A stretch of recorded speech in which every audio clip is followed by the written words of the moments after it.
your forecast first. Sponsored by Natex Heating, Cooling, and Plumbing. Well, it's been another very chilly day across central Illinois. We've had a lot of cloud cover. We've had a little bit of rain out there. And the temperature is remaining very chilly here tonight with readings that are just kind of hovering right near 40 degrees in a lot of areas. 40 in Springfield, 41 in Champaign, 42 in Effingham.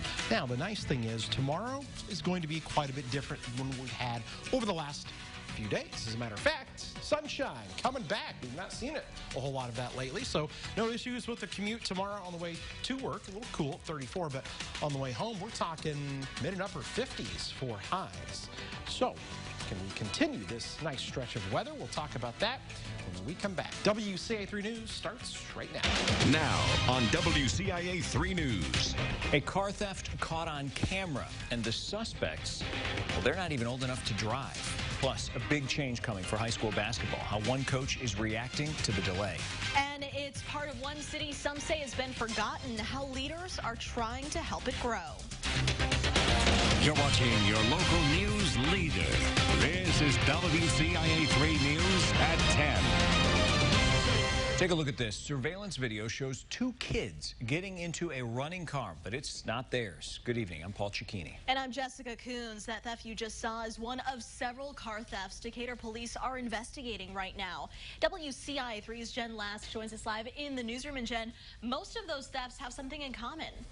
Jessica, 5 of the 6 cars that were stolen had been left running, but of those cases, one stands out for a different number, the age of the suspects. Police say they're roughly 8 or 9 years old.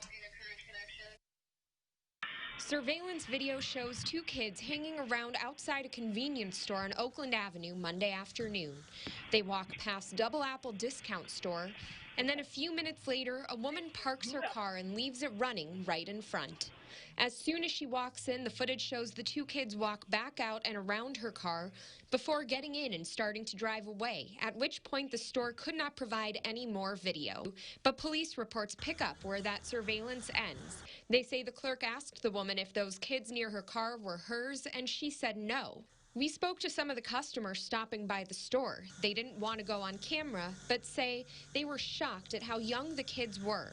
However, even as people chatted with me inside the shop about the investigation, our crew at the scene counted at least 4 cars that were left running while people were inside. And police say they deal with this every year when the weather gets colder, and they want to remind people that unless you can lock your vehicle while it's running or remote start it, don't leave it running alone. Back to you. All right, a lot to figure out there. Jen, thank you so much. A murder trial in Effingham County has been pushed back again. Christopher Glass was charged in the shooting death of Kimberly Mattingly earlier this year. His trial was first moved from September to this week. It's now been moved to November 23rd. The Effingham County Circuit Clerk did not immediately have a reason why it was moved. Another man, Aaron Kaiser, was found guilty last month of concealing Mattingly's death on his property. His sentencing is Friday. New at 10, a man was found guilty today of attempted murder and aggravated battery in Champaign County. Christopher Torrey stabbed his ex-girlfriend's new lover several times on January 21st. It happened after the 3 were arguing. And here's an update. 3 people are now charged in the beating of a pregnant woman over the weekend. The Effingham State's attorney says this trio is charged with aggravated battery and mob action. The victim knew the attackers and said they were fighting over clothes. The state's attorney says the victim was not seriously hurt. And a baby was hurt after a man threw a pumpkin through a window. Jake Fender is charged with domestic battery and reckless conduct. Police say he pushed and slapped a woman in the back on Saturday during a domestic dispute. He then threw a pumpkin toward the woman, and it shattered a window above the crib. Glass fell inside that crib, cutting the ankle of the baby inside. Switching now to the latest on COVID-19, Region 3, which is west of Macon County, has now hit the 8% positivity rate threshold. If it stays above 8% for 3 consecutive days, it's at risk for more restrictions. Region 6, which includes the eastern part of central Illinois, is at 7.9%. As for the state, it's at 6.4% and has 4,000 new cases. More than 2,700 people have been hospitalized, 595 in the ICU, 241 on ventilators. 46 more people have died, including 6 in central Illinois. The total number of deaths is now more than 9,500 across the state. More people are getting tested, and that means long lines. More than 100 cars were in line at the Marketplace Mall testing site in Champaign today. The drive-through testing site has not seen this kind of crowd since it opened up back in May. High school basketball is being put on pause as COVID-19 cases continue to rise. Yeah, the governor made the announcement today. No contact practices or games will be allowed for now. WCIA 3's Jennifer Jensen joins us. So, Jennifer, did the governor say how long this is going to last? Paul, there's really no telling when games and contact practices could be reinstated.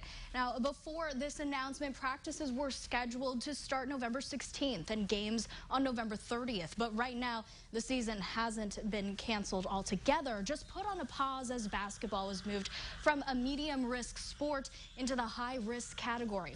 Up until now, teams were allowed contact days where they could practice in masks.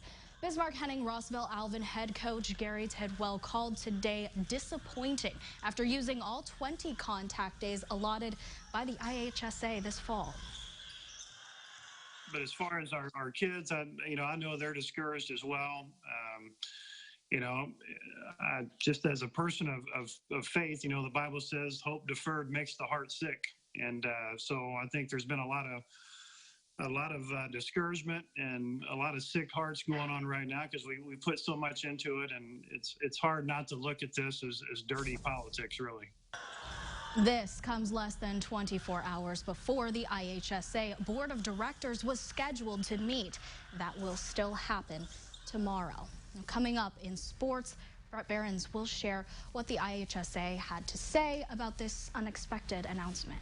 Yeah, we know from earlier they felt blindsided. Obviously, a lot of kids and coaches, as we heard, are disappointed about this. Definitely a disappointment for all athletes around the board. So. Yeah. All right, Jennifer, thanks.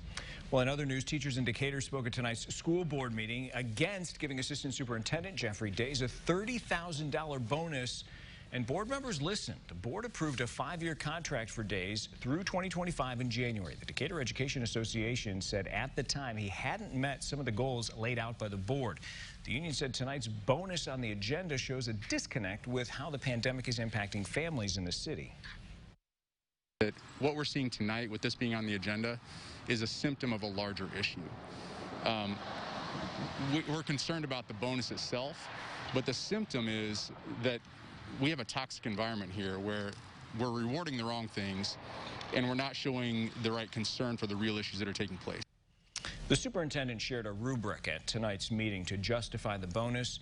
It included criterion such as attendance, discipline, and positions filled at each school. Ultimately, the board decided the timing wasn't right and voted against it. Today, the governor announced new training programs to help people enter the manufacturing field. Community colleges across the state can now apply for money to start these programs. The state will pick 2 schools, one in central Illinois and one in southern Illinois.